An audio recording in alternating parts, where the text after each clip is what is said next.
Bolsonaro de participar da posse do presidente eleito Donald Trump. Mensagem na conta oficial do comitê na Rede X diz o seguinte: Jair Bolsonaro é um amigo da América e um patriota. Ele deveria ter permissão para comparecer à posse do presidente Trump. O deputado Eduardo Bolsonaro, filho do ex-presidente brasileiro, respondeu à publicação do perfil do colegiado americano. Eduardo argumenta que a decisão de Moraes coloca o Brasil no mesmo patamar de credibilidade da Venezuela. Eduardo Bolsonaro disse ainda que o pai é vítima de perseguição política. Ana Paula Henkel, muito boa noite, seja bem-vinda. Ana, ontem nós trouxemos então a notícia aí da negativa do ministro Moraes em devolver o passaporte. Agora a gente traz essa repercussão do Comitê de Relações Exteriores da Câmara. Eu queria saber qual é o peso desse órgão aí nessa manifestação que lamentou essa decisão do ministro Moraes e também a ausência de Bolsonaro na próxima segunda-feira. Boa noite. Boa noite, Paula. Boa noite, Pioto. Boa noite, Cauti, mestre Alexandre Garcia. Que bom você aqui toda sexta com a gente. Perdão. E muito boa noite à nossa audiência. Paula, se tornou desde ontem um dos maiores assuntos aqui, principalmente nas redes sociais. O New York Post deu bastante repercussão em relação a esse assunto. O Wall Street Journal, até notas do New York Times, ou seja, não é uma coisa que vai passar assim, não.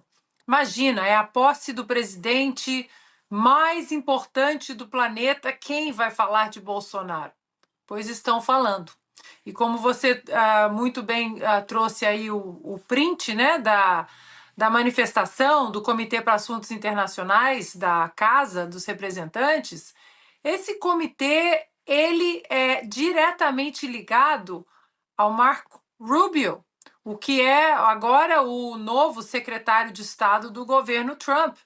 Marco Rubio foi já brifado, já foi pautado, né, digamos assim, sobre o que está acontecendo na América Latina, na Nicarágua, Cuba, ele sabe, porque ele é de descendência cubana, e principalmente no Brasil. Muita gente espera a tal bala de prata de Donald Trump para aliviar o Brasil em relação a Alexandre de Moraes, em relação ao judiciário brasileiro. Tudo isso, Paula, faz parte do combo Brasil. E nesse combo também estão no topo da lista as relações do presidente Lula, da administração petista do Lula, com o Irã, por exemplo. Isso não saiu da pauta. Então, tudo acaba sendo ligado de uma maneira que vai fazer um retrato, uma fotografia muito ruim pelo Brasil, para o Brasil. Eu acho que antes de melhorar para a gente no Brasil, Paula, vai piorar bastante. Nós também estamos aqui na expectativa das ordens executivas do Donald Trump. Será que ele vai colocar o dedo pesado em relação às sanções no Brasil ou até usar a proposta de tarifas para o Brasil em relação aos Estados Unidos, já que ele colocou o nome com todas as letras do Brasil, que o Brasil coloca muitas tarifas em produtos americanos e os americanos não fazem a mesma coisa.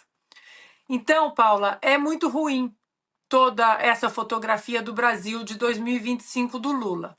Mas, apesar de todos nós estarmos desejando que o presidente Bolsonaro, né, estivesse lá e fizesse, né, tentasse amenizar um pouco a fotografia do Brasil, dizendo: esse Brasil de 2025 é o do Lula, mas não é o Brasil dos brasileiros. O Brasil dos brasileiros sou eu. Eu represento o verdadeiro Brasil dos brasileiros que trabalham de sol a sol, que pagam os seus impostos em dia, que querem o respeito à Constituição. Nós não veremos o presidente Bolsonaro, mas nós veremos a esposa do presidente Bolsonaro, nossa primeira-dama, Michele Bolsonaro. Muitos questionamentos surgirão por causa da falta do presidente Bolsonaro e, sinceramente, Paula, eu acho que foi bom, apesar de torcer, né, apesar do desejo de vermos o presidente Bolsonaro, foi bom que isso aconteceu. Vai ser bom para o Brasil. Apesar do sentimento de que é injusto o presidente Bolsonaro não estar lá, não houve condenação, não houve absolutamente nada, nós sabemos disso, vocês disseram. Vai ser bom, porque, mais uma vez, as vísceras desse regime totalitário de Alexandre de Moraes vão ser expostas. Porque uma coisa é o produto inconstitucional do Alexandre de Moraes ser exposto aqui e ali e depois cair no esquecimento. Não tem como cair no esquecimento quando, na posse do homem mais importante do mundo, que convidou pessoalmente Jair Bolsonaro, o nosso presidente Jair Bolsonaro não vai participar. Então, apesar do sentimento ruim, vai ser bom para o Brasil.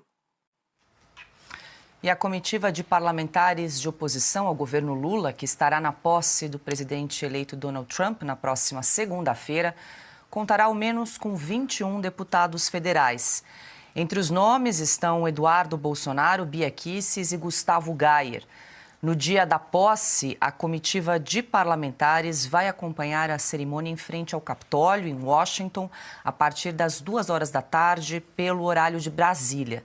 Mais tarde, o grupo vai participar de um baile de gala para aliados de Donald Trump.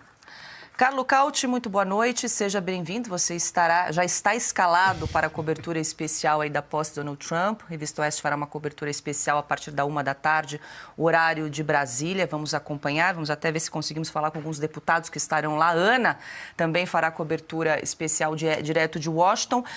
Quero te ouvir também. A Ana falou, você também acha que pode ser bom para o Brasil Jair Bolsonaro não estar nessa posse como um ato simbólico do que está acontecendo no Brasil? Sim, porque vai jogar o holofote em cima daquilo que está acontecendo aqui no Brasil. Boa noite, Paula. Boa noite, Piotr. Boa noite, Ana. Boa noite, mestre Alexandre Garcia. Boa noite ao nosso público do Oeste Sem Filtro. Porque muita gente vai se perguntar por que a ex-primeira-dama Michele foi e o Bolsonaro não.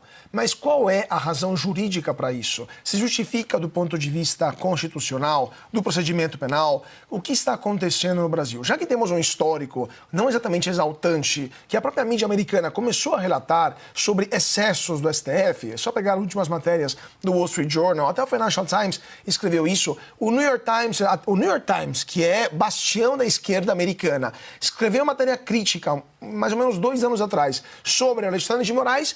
Poucas horas depois que aquela matéria foi publicada, o título foi substituído. Na mesma reportagem, evidentemente, alguém lá do STF ligou para o correspondente do New York Times e mandou trocar o título da matéria. Ou seja, a mídia americana sabe o que está acontecendo, os políticos americanos também sabem o que está acontecendo no Brasil, e o Brasil é um país grande demais para ser ignorado. É grande demais para deixá-lo à deriva de uma ditadura que não se sabe para onde irá. Dificilmente se tornará um regime aliado dos Estados Unidos.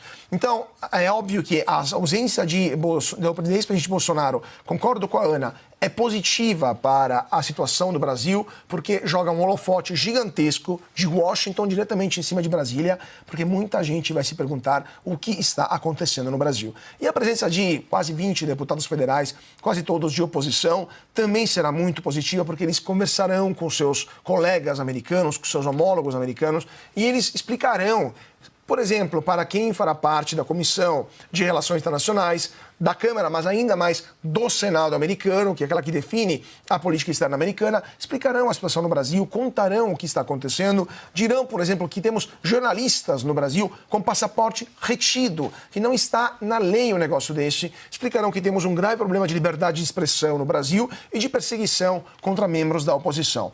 E, obviamente, nos próximos dias, veremos algum tipo de reação vindo do governo americano, do Congresso americano, e não será nada positivo para o clima lá em Brasília.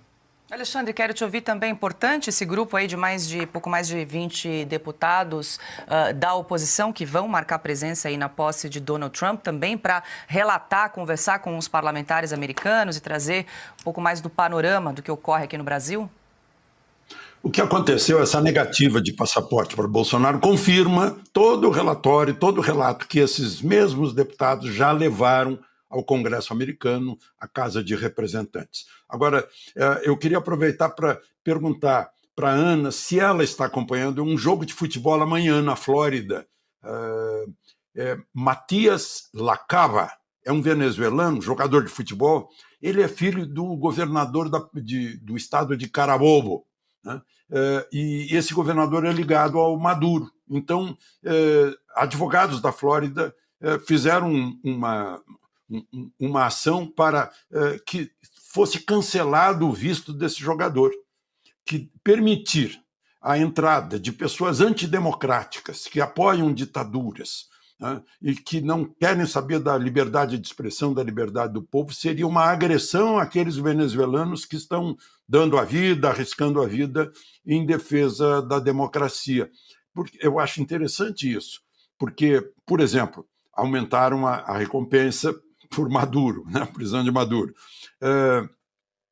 As autoridades que participaram dessa farsa eleitoral, né, inventando um resultado que não é o real da eleição, todas essas autoridades, inclusive o chefe da comissão eleitoral, a presidente da Suprema Corte da Venezuela, estão com os bens bloqueados nos Estados Unidos.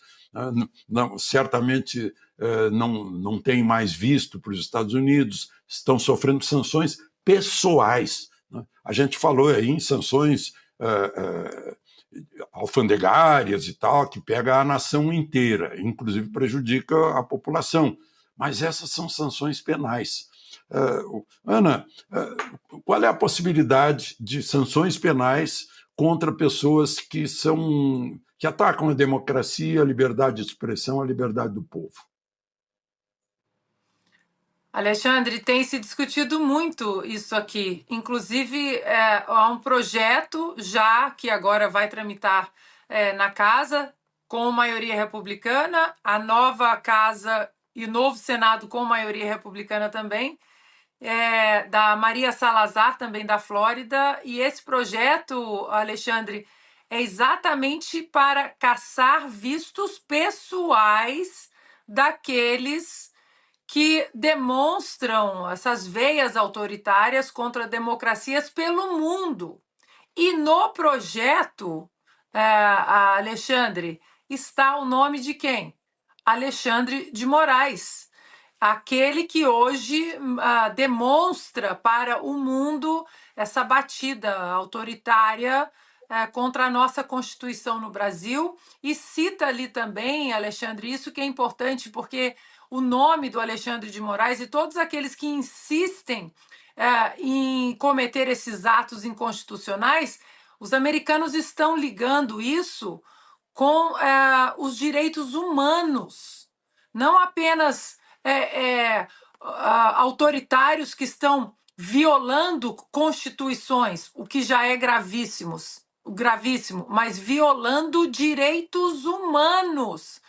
E o nome do Alexandre de Moraes está lá. Então, eu acho que, como você disse, Alexandre, sanções tarifárias, isso tudo pode acontecer a longo prazo, mas o debate sobre caçar vistos, proibir a entrada desses nomes, Alexandre de Moraes é apenas um, numa lista de outros tantos que vai de Nicolás Maduro, como você disse, agora 15 milhões de dólares, né, pela captura dele, mas Daniel Ortega, ditadores africanos, todos esses nomes estão, veja vocês, o nome de um ministro da nossa Suprema Corte, junto com uma lista de ditadores pelo mundo. É uma possibilidade fortíssima e esse projeto agora vai para votação na Câmara, repito, com maioria republicana, e depois vai para o Senado também com maioria republicana, com grandes chances de ser aprovado. Quer complementar rapidamente? É rápido, o Alexandre e a Ana já foram aos pontos. É que não raro você ouve aqui ainda no Brasil, e é uma bobagem de quem parou no século XX, que os Estados Unidos não têm lá muita preocupação com a América Latina. Sim, se a gente olhar para alguns fatos, isso ocorreu lá atrás. Aliás, um erro do governo de Clinton em relação à Venezuela. Ali os Estados Unidos não entenderam o que acontecia. Perderam a Venezuela, que, em tese, do ponto de vista energético, era uma garantia para os Estados Unidos de um petróleo próximo, fácil e sem grandes problemas políticos, levando-se em conta o que é, por exemplo, o Oriente Médio. Essa é a questão. Eles não vão errar duas vezes. Hoje sim há um interesse muito grande e isso só aumenta agora porque eles não podem imaginar, e isso é uma análise muito mais moderna e próxima, não podem imaginar acontecer qualquer coisa parecida com o Brasil do que aconteceu com a Venezuela, quando os americanos em algum momento se distanciaram daquela questão. Bom, deu no que deu o que é a Venezuela hoje. Não pode se imaginar isso acontecendo com o Brasil. Uma potência energética, ambiental, de oferta de água, de alimentos e uma série de outras coisas, sem contar o tamanho do Brasil e a importância na América do Sul. Então, sim, esqueça aquela ideia de que os americanos não olham para a América Latina, sobretudo a América do Sul. Isso parou no século passado. Mudou o milênio, nesta administração, sobretudo com Donald Trump, isso vai mudar e vai mudar muito. A Ana já deu exemplos aí de como isso já está avançando. Mas é incrível como tem analista político, cientista internacional que ainda está parado no século XX. Precisa acabar com o século XX, já passou. Eu nunca vi a esquerda tão magoada, revoltada, tão doída, dilacerada como quanto eles estão agora. Olha, nós já vimos impeachment da Dilma, o Lula sendo preso, e nem nesses momentos eu vi a esquerda tão revoltada, os deputados, os parlamentares, o governo esquerda tão revoltado, principalmente porque eles têm a máquina na mão, a imprensa defendendo e apoiando eles o tempo inteiro, e eles foram surrados, não tem palavra melhor, surrados pela mobilização popular e principalmente, né, das redes sociais, e principalmente por um deputado de 26 anos, Nicolas Ferreira. É histórico, o que o Nicolas fez todo mundo sabe. Só que o que eles deveriam fazer agora? Depois dessa surra, eles foram lá, revogaram a liminar, a normativa, arregaram, passaram recibo, foi vergonhoso aquilo, vergonhoso. O mínimo que eles deveriam fazer agora, não falar no assunto, deixar a poeira baixar. Mas eles estão tão irracionais por conta dessa pancada que eles levaram, que eles não conseguem. Aí vai o Haddad na CNN e tenta inventar uma história alucinógena, um trem alucinado, completamente alucinado, de como que o vídeo foi feito, gente. Isso aqui é uma coisa assim, esse cara é o ministro da Fazenda. Para você que quer entender por que o dólar não para de subir, o real não para de desvalorizar, a economia está indo pro lixo, dá uma olhada na narrativa, na história, na fábula que o Haddad criou para explicar o vídeo do Nicolas Ferreira. Isso aqui é vergonhoso. Veja o que aconteceu essa semana. Eu tenho para mim que o Bolsonaro está um pouco por trás disso, porque o PL financiou o vídeo do Nicolas, o Duda Lima foi quem fez a produção, foi quem fez a produção daquele vídeo, e eu penso que o Bolsonaro tem uma bronca da Receita Federal pelas questões conhecidas. Olha, eu posso falar com propriedade. Não teve financiamento de ninguém, não teve Bolsonaro envolvido, Duda Lima nem sabia que esse negócio estava sendo feito, o Nicolas fez sozinho, escreveu no celular dele, foi no estúdio do amigo de Havaiana e gravou. Absolutamente nenhum financiamento de ninguém. E nem o estúdio ele pagou, porque o cara é amigo dele. A Receita Federal descobriu... Cara, esse cara é muito alucinado. Mas olha as narrativas. O roubo das joias, a Receita Federal abriu a investigação das rachadinhas, a Receita Federal abriu a investigação sobre os mais de 100 imóveis comprados pela família Bolsonaro. Olha só, ele está falando de 3 narrativas criadas pela imprensa, as 3 não foram comprovadas. Primeiro que a da rachadinha já foi arquivado. Dos imóveis foi a imprensa que alucinou já. Olha só, a imprensa pegou a tia, o vô, o cunhado, o irmão do marido, de toda a família do Bolsonaro e somou quantos imóveis todo mundo tem. Olha a loucura que esse cara tá. E as joias até agora não apresentaram nem sequer uma denúncia. Você tá entendendo a loucura? Sem uma notável fonte de renda, uma vez que são todos parlamentares que não têm renda suficiente. Fake news, tá vendo? Cadê a AGU? A AGU tem que colocar esse cara no inquérito das fake news. Esse negócio dos imóveis já... A imprensa nem fala mais porque viu que era latada. É como se pegasse você, seu cunhado, sua tia, seu vizinho, o marido, o cachorro, 50 pessoas ali no vínculo de familiaridade e somasse os imóveis que essas pessoas têm e falasse que é tudo seu. Para aquisição de patrimônio naquela proporção. Então, Os Bolsonaro, eles têm uma bronca da Receita Federal por conta desses 3 episódios. Compra de imóveis, roubo de joias e rachadinha. Foram investigados, mas eles têm um problema com a Receita. Então, eles não escolheram a Receita Federal, na minha opinião, por outra razão. O problema foi com a Receita Federal. O problema não é a normativa que ia empobrecer, arrancar, taxar as pessoas mais pobres, não. Não, o problema é que eles têm com a Receita Federal. É sério. Então, eles ficaram com lupa ali nos atos burocráticos da Receita, que são tomados há mais de 20 anos. Cara, esse cara é o ministro da Fazenda. Nós estamos perdidos, galera. E o dólar não para de subir, o real desvalorizado. Ele é um cara que já admitiu que não sabe nada de economia, foi colocado na economia. E o Lula colocou ele aí já para preparar ele